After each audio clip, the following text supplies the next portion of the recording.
Samsung Galaxy A16 5G is finally here, so let's check it out. I have mine in light grey with 8 gigs of RAM and 256 gigs of storage. So inside the box we do get a charger cable, a bunch of manuals over here, your SIM ejector pin and the phone itself. Unfortunately, we do not get any power adapter, so that kind of sucks. We do get really nice paper packaging on the phone. Let's open it up, and this is what it looks like. So it's actually quite hefty, and it's a proper big boy actually. So yeah, kind of cool size actually. So on the back, I would say it looks more like white, not like gray. And in color, basically, it looks extremely similar to maybe like Samsung Galaxy A55. So also the side rails look very similar to the much higher A55. But maybe the side rails are in different color. And it appears to be painted, not like bare metal. So we do get this button island here as well. On the bottom here we do have Type-C charger port, speaker, maybe a microphone port. On the top we only have another microphone probably, and we do not get a headphone jack anymore on these phones, which is kinda ridiculous. Okay, let's set up this phone, and when we actually take out the SIM card tray, you have space for either 2 SIM cards or 1 SIM card and 1 memory card, so you can actually expand the storage on this phone. And I must say the phone actually looks incredibly good this year. I think it looks way more premium than the past year's A15, at least in this color I have here. So this is the light gray, but in reality I think it looks like almost white. So again, if you maybe have seen my other videos of Samsung A55, then this phone pretty much looks nearly like that, which is like way more expensive phone obviously. Only again the side rails are a bit different, but overall when we compare actually to the previous year's A15, this looks definitely way more premium and actually better. The screen brightness when using it outdoors also is actually really good, and you can easily see everything, so no complaints there. Maybe in direct sunlight it's not as good as flagship phones, but still pretty usable actually. And the buttons on this phone also feel really nice. Also we do have a fingerprint reader here, and they feel nice and clicky. When using the phone it actually feels incredibly fast and snappy, so there's pretty much like zero delay or lag anywhere. So previously I had A15, but on that I had only 4 gigs of RAM, and that phone is basically very sluggish. Maybe if you have one, you probably know just how kind of pathetic it is basically.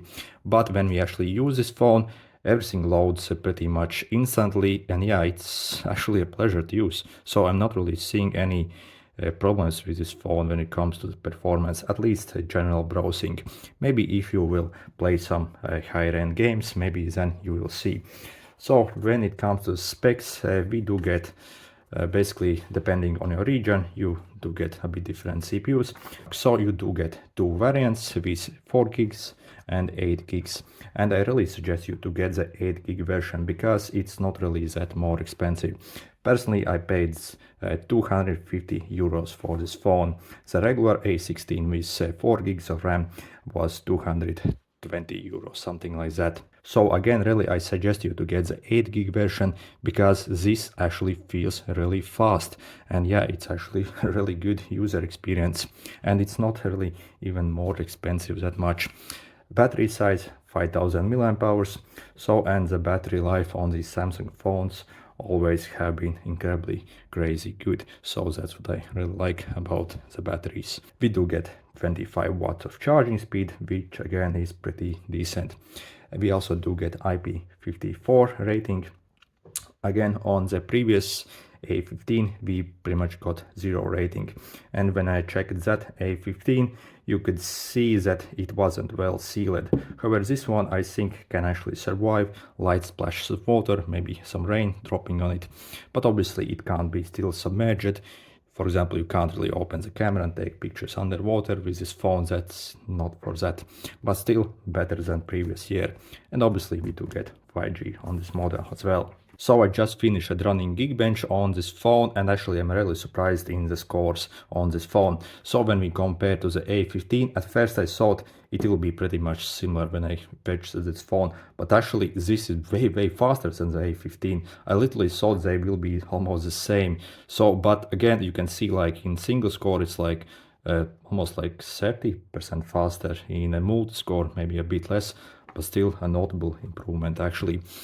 So also this has got 8 gigs of RAM, so it actually feels way more powerful than the previous A15. Again, I know a lot of people online complained that the A16 will be a failure because it looks similar to the A15, but that's not the case. It's way faster actually. It looks better build quality, better waterproofing. So yeah, actually quite impressed so far.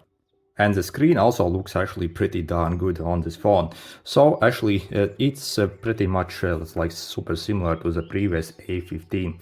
So it's only a bit larger. A15 had 6.5-inch screen. This one has got 6.7. Also, screen to body ratio is a bit better on this A16 as well. But when we look at the colors of everything and the viewing angles, it appears to be pretty much the same as on the A15. And again, Samsung A15 also had incredibly good screen. So when we compare to the older, for example A14 or A13, those didn't have a good screen, but starting from the A15 they improved the screen so much, and this again looks pretty much similar. So overall great screen with good viewing angles, and I would say it's bright enough for average usage. When checking the sound quality of this phone, it appears pretty much the same as on the A15. I'm not hearing any like huge improvement. So the volume is okay.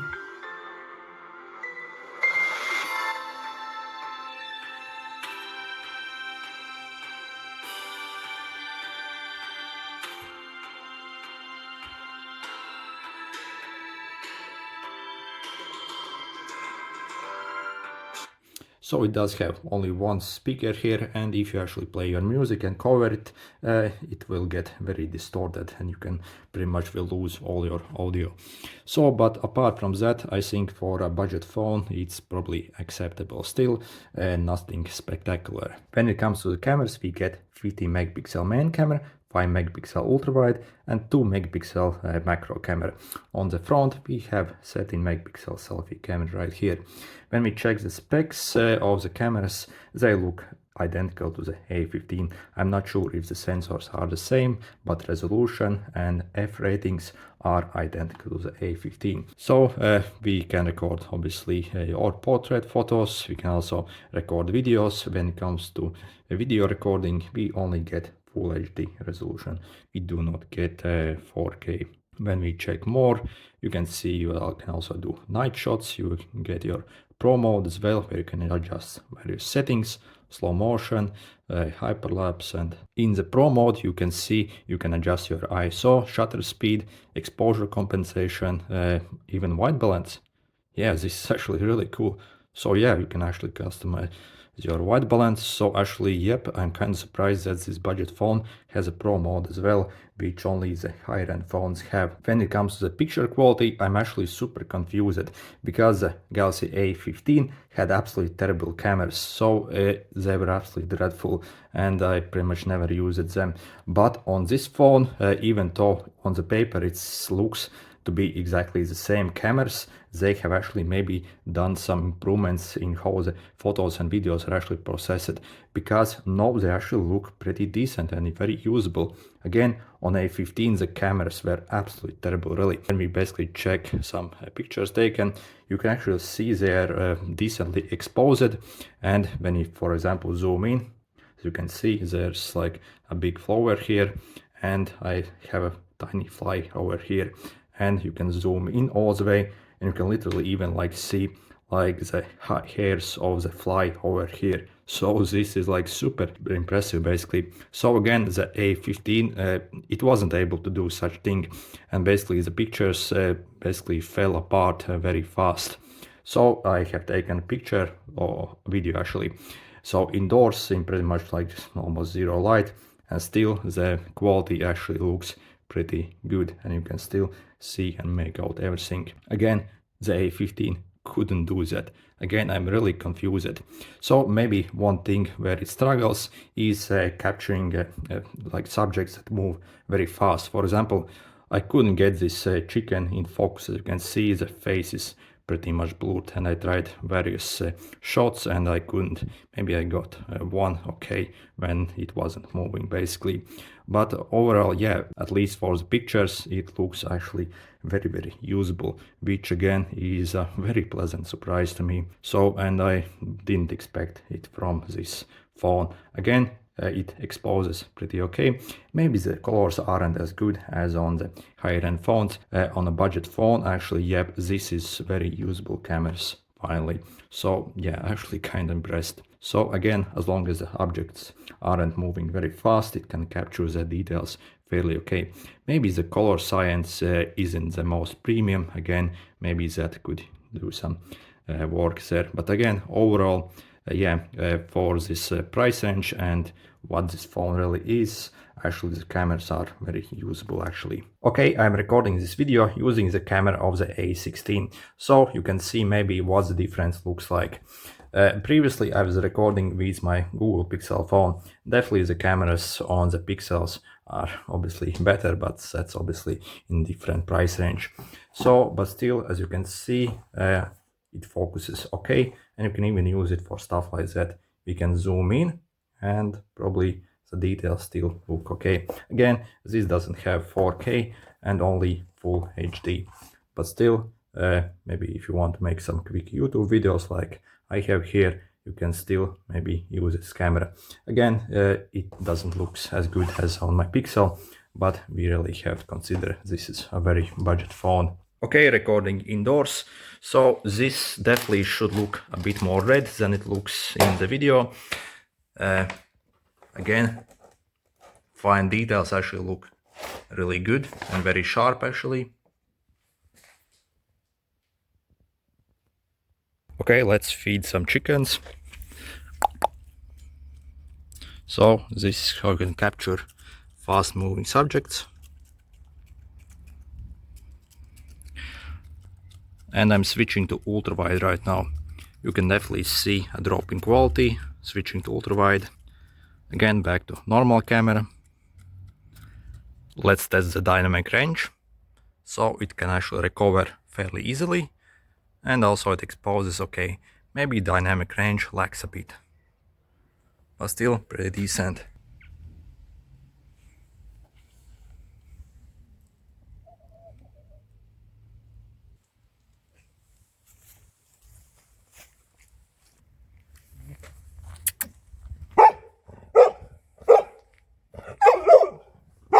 And the camera definitely struggles a bit when capturing reds. And the cameras overall on the A16 definitely are very usable finally. So finally we have some budget phones where the cameras doesn't absolutely suck really. So that's actually kind of cool.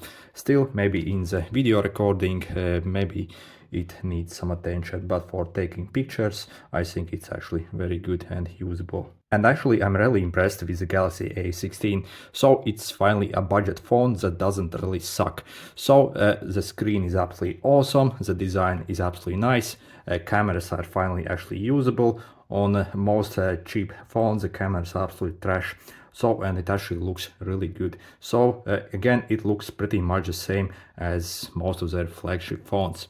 The side rails, maybe if they actually were like metal, will look way more premium, but still they look probably okay. When it comes to the price of this phone, I paid exactly 250 euros for this phone with 8 gigs of RAM and 256 gigs of storage basically. So, but this price really will probably drop very soon. As usually on Samsung phones, within like 1 month, the price drops usually like at least 20%. So at the start they simply push up a very high price on these phones. But those aren't like a real price. Obviously you can still purchase them when they launch, as I I had to. But obviously the price should drop on this phone significantly. On this 8 gig and 256 version, I think the price in a month or two should be around like $200 or 200 euros, and it probably will drop even further. So I suggest you simply wait a bit before purchasing this phone. On this A16 5G, like with 4 gigs of RAM, I wouldn't really suggest that phone because I do not think that phone is future proof actually. But this one with 8 gigs I can definitely suggest that, because on the A15 with that 4 gigs of RAM I had in past year, that phone was incredibly sluggish. And this phone promises to get 6 years of software updates actually, and that's actually kind of cool. So it's currently on Android 14, so we should get like a Android 20 on this phone.